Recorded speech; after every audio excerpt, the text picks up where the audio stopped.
एक high pitch वाली voice देता है और रॉबर्ट उसे एक फुल सूट ला कर देता है ताकि उसकी स्किन सेफ रहे और उस स्लिम सूट से उसकी नई बॉडी को एक अच्छी शेप दी जा सके। अब एक दिन विंसेंट रॉबर्ट पे हमला करके वहाँ से भागने की कोशिश करता है, मगर रॉबर्ट इस सब का इंतजाम पहले से करके बैठा होता है। वो जो ही डोर पे जाता है तो दरवाजा लॉक होता है। तभी पीछे रॉबर्ट अपनी गन लेकर आ जाता है और वो विंसेंट को वापस रूम में जाने का कहता है और आखिर वो उसको खुद ही उठा के उसके रूम पे छोड़ आता है। अब कुछ दिन के बाद उसकी सर्जरी की फाइनल स्टेज पूरी होने पे हम देखते हैं कि रॉबर्ट ने उसे अपनी वाइफ सिंड्रेला की शक्ल दी होती है और वो उसका नाम वेरा रखता है। स्टार्ट में तो वेरा रॉबर्ट की दी हुई हर चीज को खराब करती थी। वो मेकअप को दीवारों पे लगा के जाया करती थी और रॉबर्ट के दिए हुए सारे कपड़ों को फाड़ के वो उससे डरावनी डॉल्स बनाया करती थी और अपने आईलाइनर से वो दीवारों पे अपने साथ हुए इस वाकये के बारे में लिखा करती थी। और उसके पास अपनी एंटरटेनमेंट के लिए सिर्फ एक ही टीवी होता था जिससे वो अपना वक्त गुजारती थी। और कुछ दिन के बाद रॉबर्ट अपनी माँ वेलेरिया को इस घर में बुलाता है ताकि वेरा की देखभाल की जिम्मेदारी भी पूरी हो जाए। अब यहाँ से स्टोरी प्रेजेंट में आती है जहाँ पर रॉबर्ट और वेरा काफी खुशी खुशी अपनी जिंदगी गुजार रहे होते हैं। अब एक दिन वेरा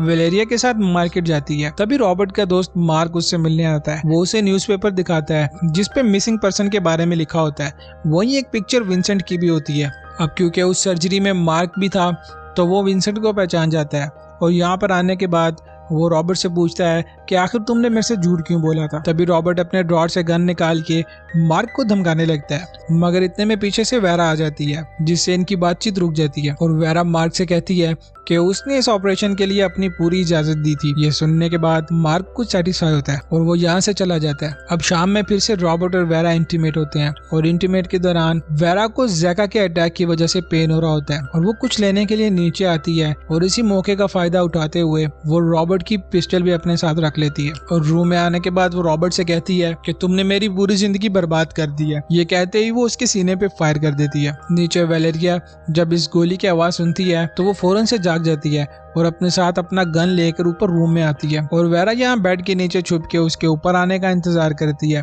और जैसे ही वेलेरिया कमरे के अंदर आती है तो वेरा उसे भी गोली मार देती है। अब क्योंकि सब कुछ खत्म हो जाता है तो वेरा यहाँ से कुछ